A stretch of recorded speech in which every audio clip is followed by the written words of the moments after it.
You're listening to Life Check Yourself with life coach, transformational leader, and dating and relationship badass, Marni Batista. Every week, you'll get the raw truth from top experts and real people on the important life and love issues you want to know about. So if you're ready to life check yourself in your relationships, your career, and the areas of your life that matter most to you, and you're not afraid to be called out on your, stuff, then you're ready for what's next. Life Check Yourself with Yael Trusch. How to heal your relationship with money. Ladies, oh my Lanta. Welcome to a Life Check Yourself. I'm super excited that we are now Life Check Yourself, not just the dating den, because I have come across an amazing queen, Yael Trusch, who is the money coach and host of the award-winning podcast Jewish Money Matters. And I'm going to tell you more about her in a minute. But synchronicity, I sort of like stalked her. She gave me the gift of being on her show. And I was like, you know what? I want to talk about money and the spiritual piece of money and our money shit and our money stories. And it kind of doesn't matter if you're Jewish or any other sort of human raised in this time of our lives. We have some money stories, and I'm just super excited, Yael, that you're here to talk about this. Well, thank you for that intro. I'm excited to be having this conversation here with you and your listeners. As you said, we have a lot to unravel around money. So much. And so just so you know, ladies, like she has an amazing signature program called God Wants You to Be Rich, which literally, again, is a universal principle.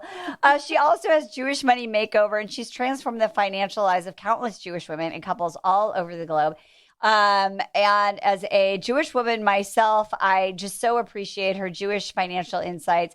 She's been in Real Simple Magazine, Chabad.org, Aishkam.com. She's from San Juan, Puerto Rico. She lives in Houston with her husband and 4 children. We talked about parenting. We talked about it all yesterday. And so I'm just so excited you came over to my lounge.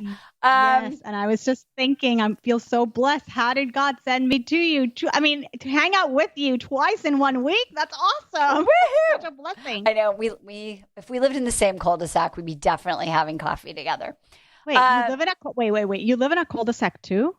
Well, I don't now, but I didn't, but I do now for a few more months. Live in a cul-de-sac. I do too. There you go. Talk about synchronicity. Oh my God. Mm-hmm. We're like the not desperate housewives. We're like the soulful spiritual housewives. Okay. So you ended the show yesterday and you asked me why Jewish money matters, but I want to ask you sort of like, and when I ask this, I want it in the context of all the ways that we were raised with all our beliefs, spiritual, religious, and non. Why does it matter to women? I'll say it in a very succinct way, and maybe we can elaborate. It matters because it's the way we create an impact in the world. And we as human beings, regardless of our family, our faith, our race, we were put here by our Creator. There's something above us who needs us here to serve the world and to make it better.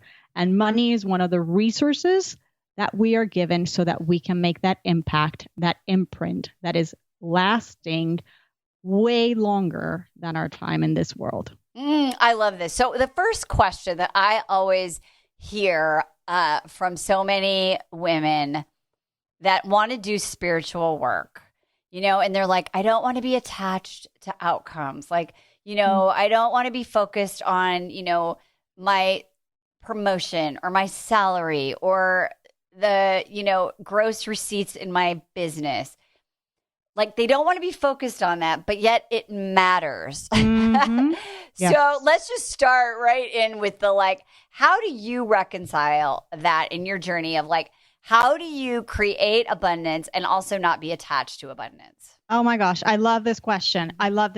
Okay. So it's so nuanced, and I love that you're diving right into. I think this is one of the most complex parts for people. Yes, as you said, the results matter, the goals matter. If you're a business owner, you have to have financial goals. Even if you're not a business owner, you have to design goals for your life, financial goals, personal goals.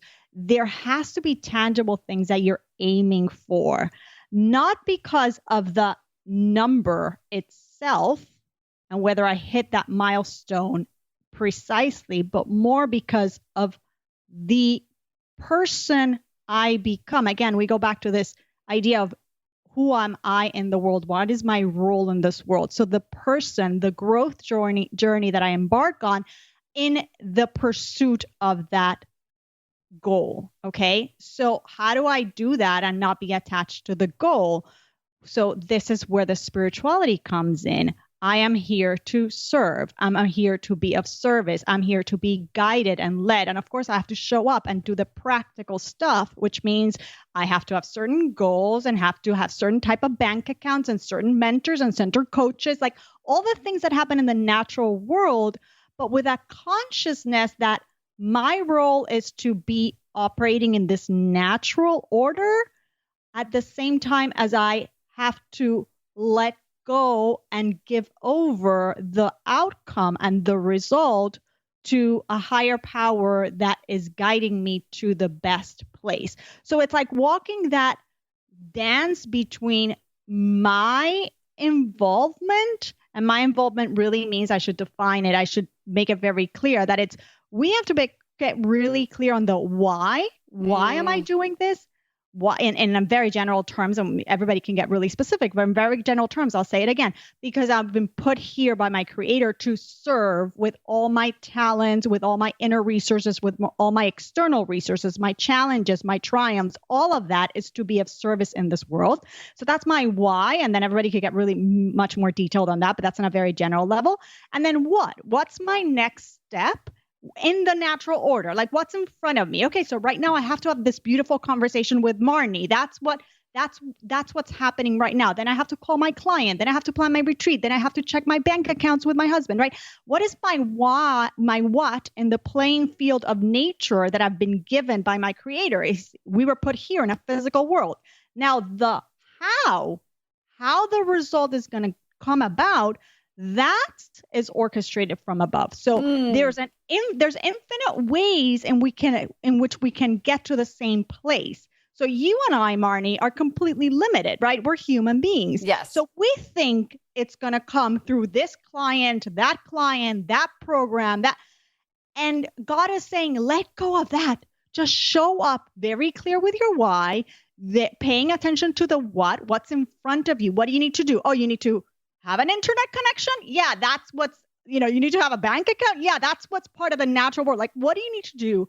And let the how be managed by the most important partner you have in your endeavors, who's the one who can give it to you in an infinite amount of ways. And so we get really tied up here. Like, we try to control the how so badly, and it trips us over. It's like, no. Like I got you here. You just let it go and be clear on your why, be very comfortable with your what, show up and do what you need to do. The how, the result is all being given to you from above. And you got to trust in that. And that's the hard work. That's the work that you and I wake up every day and we do continuously. I love this. I mean, first of all, yes, I want to high five you. I high fived you like such a big high five that my coffee spilled. In the cul-de-sac at the kitchen table. Okay, while your kids, and I'm like, oh, I miss when my kids were little. Okay, so here's the thing. So when you're I love this being in the physical world because you have to take action. Yeah. And so let's say you're like, okay, I'm on board, Yael. I believe the how is going to come. Mm-hmm. And then you're like, it's not working. Well, I did, because I shared with you when I was on your show, I checked the boxes, I did the work, and I had an intellectual understanding of, okay, universe, God, I'm ready.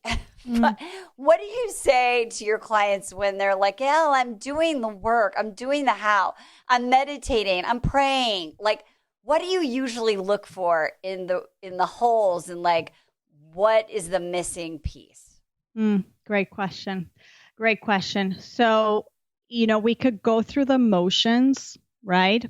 But we can almost go about it robotically, and I would add to that in a kind of like a self-serving way. Yes. So I always go back to this piece of, is it me-centered or is it God-centered? And I know that could trigger so many people. So you can call it whatever you want, but let's go back to that concept of, is it about me or is it about others?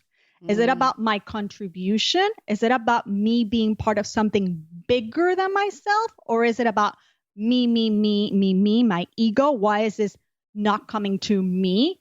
And so it's almost like flipping the paradigm. It's like asking a different question. It's not coming to me. It's about how am I showing up for that? Right. I love this so much. And I just want to point out, because you said something so brilliant. It's like the question that you're asking. So like, I'm guessing when you're coaching someone, when you're working with someone and they ask you that question and you're like, and therein, honey, lies your answer. Exactly. Right. So if you're asking those questions, then at a soul level, at that belief level, there's this old thinking or old patterns, which leads me to my next question. What are some of the more subtle limiting beliefs, like old paradigms that women have about money? Oh my gosh. Yes. So many. I'll give you really good ones. Well, a big one is there's not enough, right? But I think that's not necessarily particular to women. That's kind of like a common one. And of course, you and I know that that's not true, because again, if we go back to the source, right? Right. If we go back to the source is infinity, right?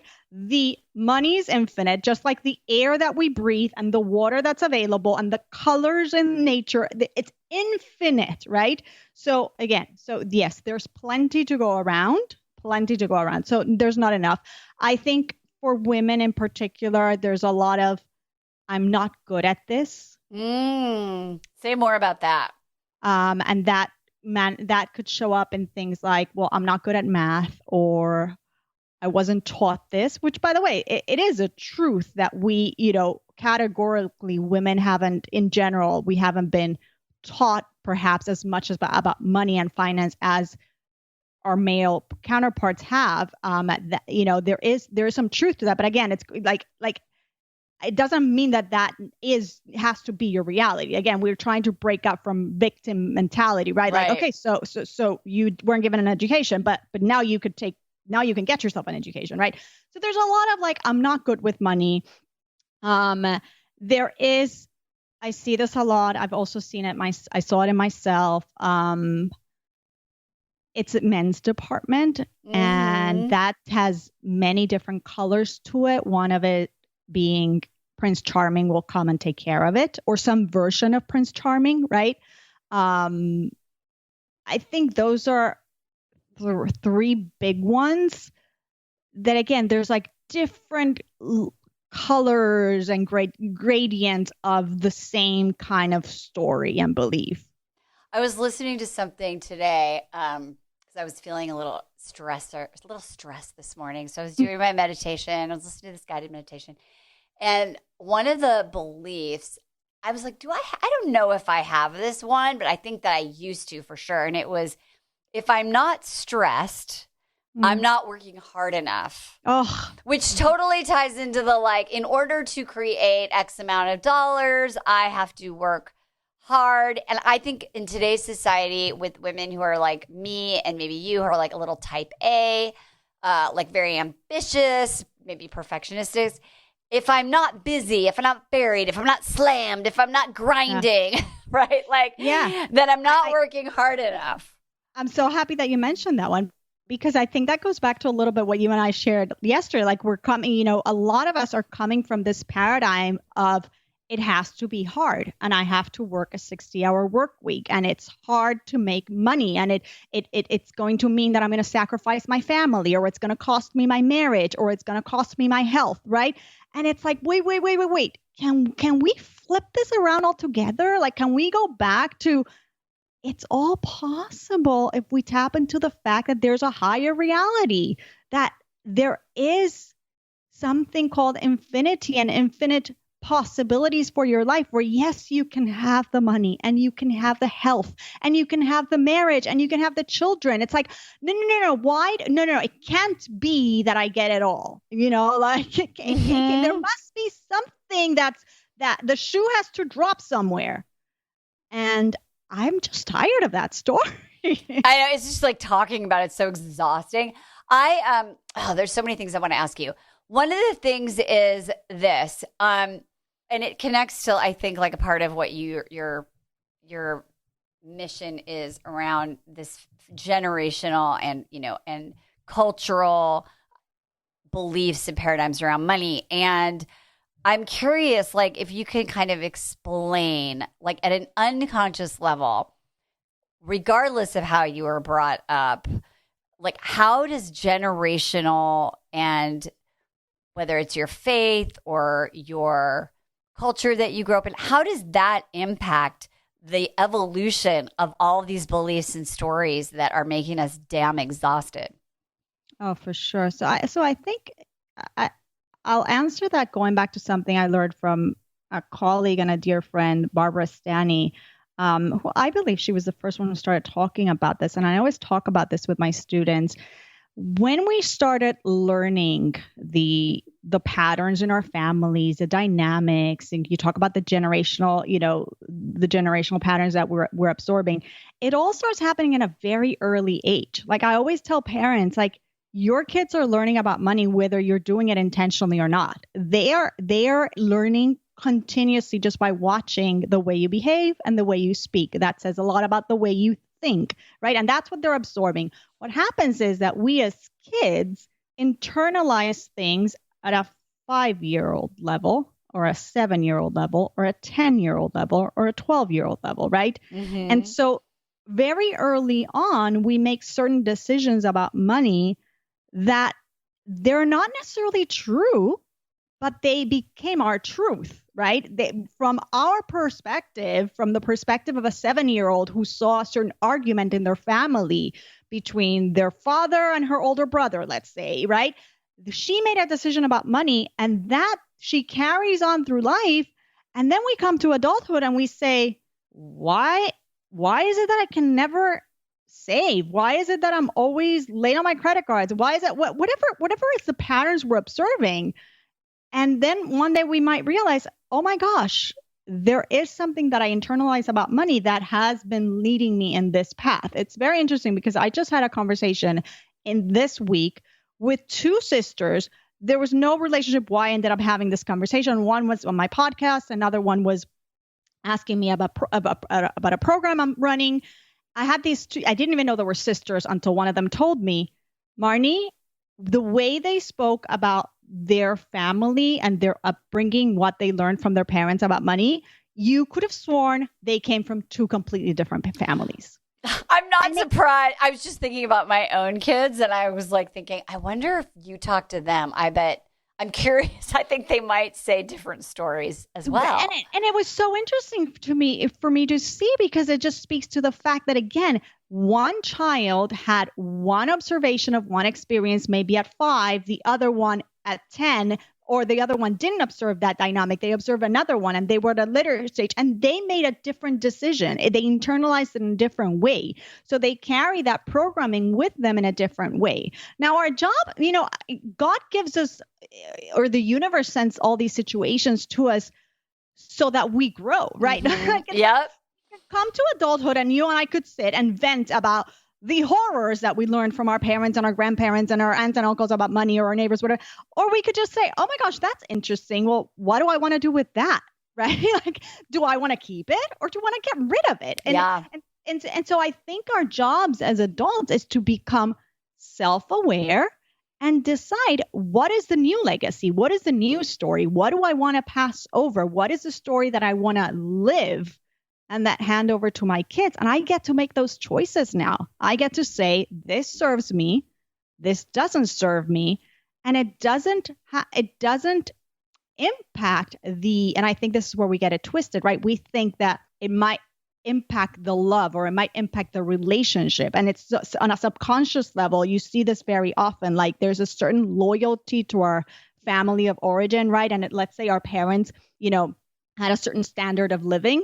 And for us to maybe go above that on a very subconscious level, depending on the way they spoke about money and the way that they spoke about wealth, that just doesn't sit right with us. And so you see people, and I see this with women, you may have seen it too, we kind of like self-sabotage, right? And we go back to that threshold. We start crossing it over, and no, it's like the thermostat, right? It like has to go back to that setting in the air conditioner. So we do this all the time. It's a subconscious belief of what are my siblings going to think? What are my parents going to think? What are my grandparents going to think? And so we got to let go of all that stuff. No, totally. I was just thinking of like, when you said the thermostat, I told you yesterday some of the stories I learned in my family, but one of them I also got, another little gem, was the almost story, right? Like I almost could have been a blah, blah, blah, but then that happened, and but then that happened. Or the like, I was about to lose everything. And then, and so it's like, I realized I had taken that on, right? Like unconsciously, I had set my limit at like almost, or like being really good in a crisis mode, because that just felt so comfortable. So when you look at, and I'm sure everyone listening is going, oh my, like they're like, I got that one. Where, and without being like, you're an MBA, right? Like you have a very like traditional money education, like, we're not all like coming from like the woo woo, right? Like, there's this melding of like the practical, like you said, and the spiritual. So how do you start to look at like, how can I let these things go? How can I start to heal those limits that I put on myself? Is it amplifying receiving? What do you do? Well, I think the way I like to look at it is a process that begins with an editing stage, like we sort of just described, right? This editing, I'm the editor of my life, right? I get really clear on that story. Now I know where I'm holding in that spectrum of abundance and scarcity, and I've identified negative beliefs, and now I can start looking at them like an editor. What things I want to scratch off, what things I want to keep, what things I want to add, what do I want to move around, right? But then I have to, with that, the next step of the process is an investigator. And that's when, okay, now I have this awareness. Well, let me start looking at the numbers. And this is what most of us haven't done because it's so emotionally charged, right? We try to many of us bury our heads under the sand like an ostrich, and we don't want to look at what the numbers are really telling us. And what I like to say to people is that the numbers actually give you so much clarity.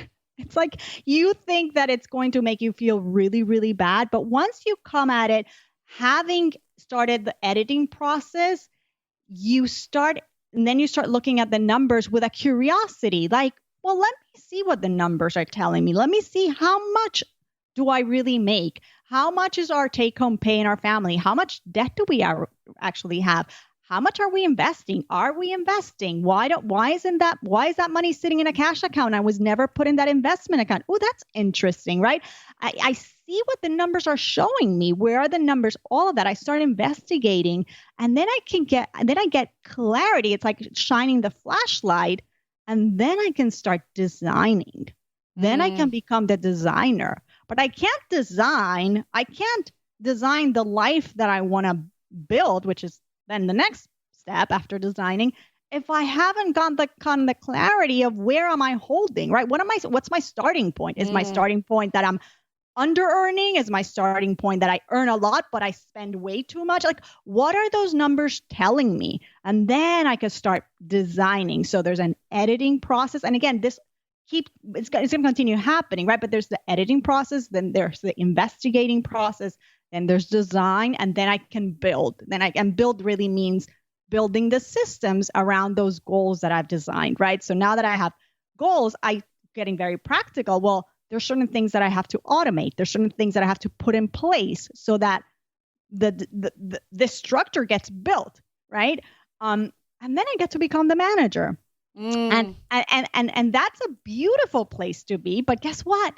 Money is a constant thing. And one day you might get an inheritance, or you might get an unexpected tax bill, or you might get a raise, or you might lose a client. So things are flowing and happening all the time, which means that as the manager, you're going to go back all the time to the editor stage and say, ooh, what's the new story that's coming up for me with this inheritance or with this tax bill? And wait, let me investigate the numbers. What is this really showing me? Oh, what am I going to design around this? Well, how am I going to build it? Right? So it's a continuous process that I find it really beautiful. Well, it's so flowy, right? Like if you're in a place of self-compassion and you have that underlying faith that you're safe, right? Like that you're going to be taken care of if you do all these steps, right? That you're in the action, right? That you're living in the practical world and not just, sitting waiting for the check to arrive. Exactly. And I just find it so empowering, right? I think what's missing here is like for so long, the narrative has been, well, somebody else will manage it for me. Somebody else will do it. And then we realize, well, that didn't get done right. And I'm in a mess. And how did I get in this mess, right? The narrative has been so passive, or I wasn't taught that, or I don't understand that. And this is like, no. Let's be empowered. We were put in this world to serve. Money is one of those, if not the most powerful tool that we've been given to serve, definitely one of the most powerful ones, right? So how am I going to be an active agent in managing this money? Because again, if I've been given this resource, is so that I take responsibility for it, is that I do beautiful, wonderful things with it. And that involves an active process. I can't be passive, just like I can't be passive about raising my children. Right. It's not going to happen. You got to be involved. Well, right. And there's, and being in that connection to God or universe, to be open to receive, to be in gratitude for what we have rather than focused on what we don't have. Right. And I love that you're talking about like, this is like it's like a garden, right? And it's so there's seasons and there's care and there's nature that's flowing to help us create and cultivate. And it is beautiful, and your voice is beautiful. And so it makes it sound even more fun. Like I just want to be around your voice, and then money will come. Okay. I have one question. I have to ask you this before we leave today, because I was sitting around, and it did happen to be with a bunch of Jewish women that were parents. Actually, it was couples. But I think this is true in other cultures. And we're having this conversation about how we grew up with certain expectations of how our parents would take care of us or financially provide with us. Mm-hmm. And that the next generation, we were talking about, do they have these expectations that we are going to provide for them longer? Like we were talking about like, oh, my kids are in their mid-20s. Like, should I take them off of the insurance? Like, we're going on a family vacation. Should I pay for everything? Is it bad that I'm making them pay for like X, Y, or Z? And it came up about like the attachments that we had to our own parents and like how we couldn't individuate because of the money, like the generosity. And I'm just so curious, in your world, for those of us that either on the parent side, or you're a child of, or you have someone that you're financially involved with, how do people do this today?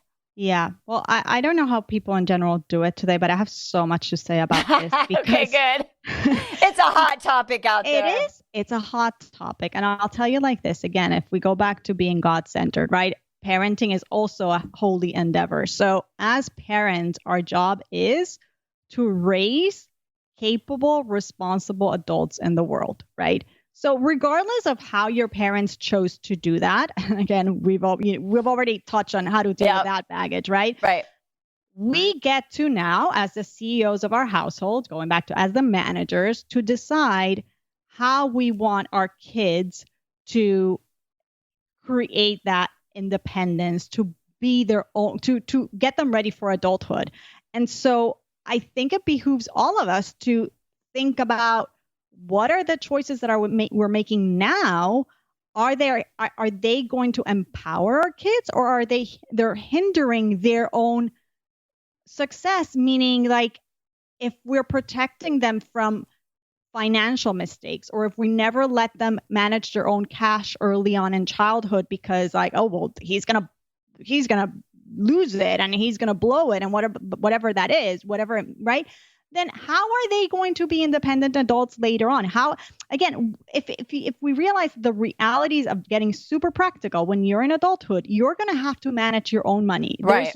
There's nobody to rescue. And unless you want to be rescuing that child until he's 40, then you have to start training them early on to be able to feel confident and competent and be able to ask questions. See, because a lot of this goes back to normalizing having a relationship with money, normalizing having conversations about money, normalizing the fact that money is a beautiful, wonderful, important thing in our lives. And so it goes back to, do we even talk about it with our kids? And how do we talk about it? Do we talk about it in positive ways, or are we always telling them it doesn't grow from trees? Are we giving them enough opportunities to fail fast and forward with their own money?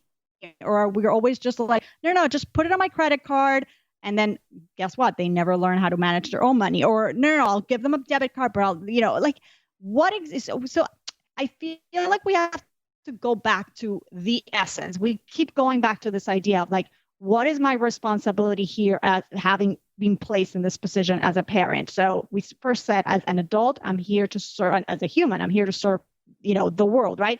As a parent, I'm here to build resilient, capable, independent adults. So what I have to do now is give them the opportunities to become that. So we find it very often. I have a lot of clients who really are struggling with teenagers who have gotten accustomed to a certain standard of life. And we go back to the fact, well, when you first got married, you didn't have this lifestyle. And so your kids are about to get married. And so you're setting them up to believe that they're going to be able to afford a certain type of car and a certain type of apartment right off the get-go. And you and I know it's not the reality, but unless you change something in the dynamic, you'll be financing that, because you know that there's no young couple at 23, 24, 25, 27 who's necessarily going to be able to afford the life that we've been giving them. So it's not about scarcity. It's not about, not giving to our kids. It's about, how do we teach them? How do we model for them and allow them to have their own experiences with money? So again, it goes back to the experiential, not protecting them, not saving them all the time, not giving it all so easily. This is really, I think, just such a fascinating conversation. And I think the thing I want to highlight is that it's not about like giving or not giving. It's about, how do you want to model? How do you want to teach? And I think in so many cultures that money gets equated with love. I had a client the other day who was talking about how she just had this big aha that her father was very withholding, right, emotionally with love, but he like took her on trips. He bought her clothes, right? And she married then somebody who did that, right? And now she's got these adult children, and she's divorced, and the father is still, doing this. And I had this experience where I was like, oh God, will they like love me if I don't we're not staying at the freaking Ritz? Right. And I think it's really important to unwind, because as women, whether you're single or in a relationship, someone asked me once, like, where did you learn the belief that like you have to leave money, or you have to leave a certain amount of money? Like, I didn't even know I didn't even know that was like belief that like I just was ingrained in me.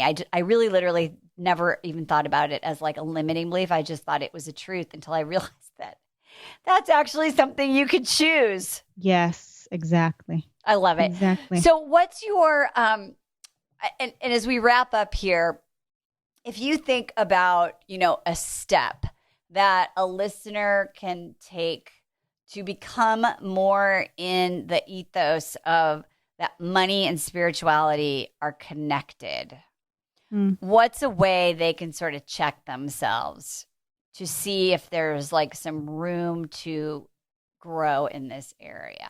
Oh, wow. That's a really good question. What's a way that they can check themselves? So I would start by taking pen to paper and journaling about questions like, what do I think about money? What do I think about wealth? What did my parents teach me about wealth, about money? What did I see at home? And you can even describe my father or my mother. And the reason this might not seem like, well, what does that have to do with spirituality? It's again because it's just getting to know yourself so that then you can turn to your higher power and say, okay, I get it. This is what I was given. This is what I'm understanding, that I operate from this paradigm, from this script. Now I want to change it. Now I need help. I believe that there's something different, or I'm grateful for some things about this script, right? There's also that piece is so important. Yeah, right. But right, like go to your higher power and say, wow, I have such gratitude for this area, right? And now I would like to channel more of that, or I'd like to capitalize on this, and I would like to get rid of this.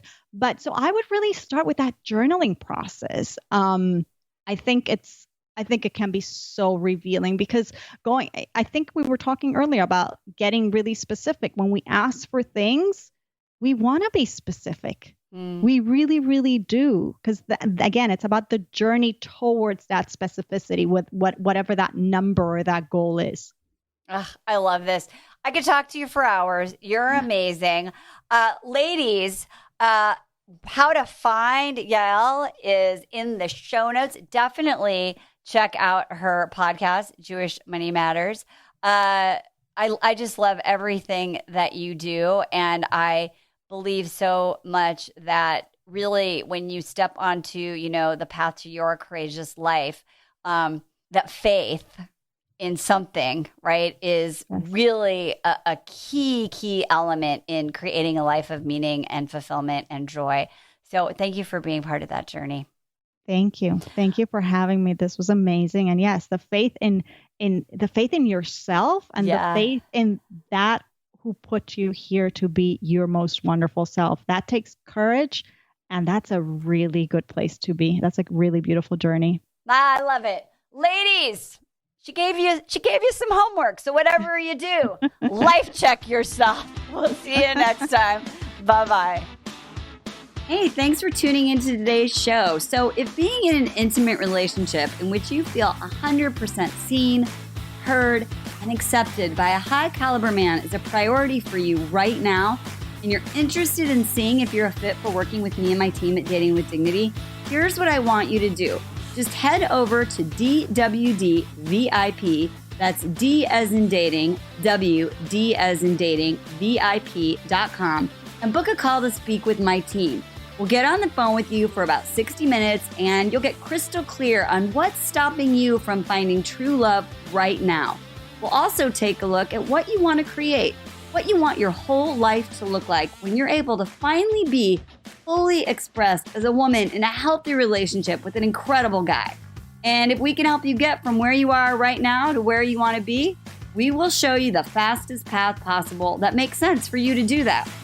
We help smart, successful women all over the world solve this one missing piece in their life so they can finally have it all. So to see if we can help you do the same thing, head over to DWDVIP.com. I'm Marni Batista, and let's talk soon.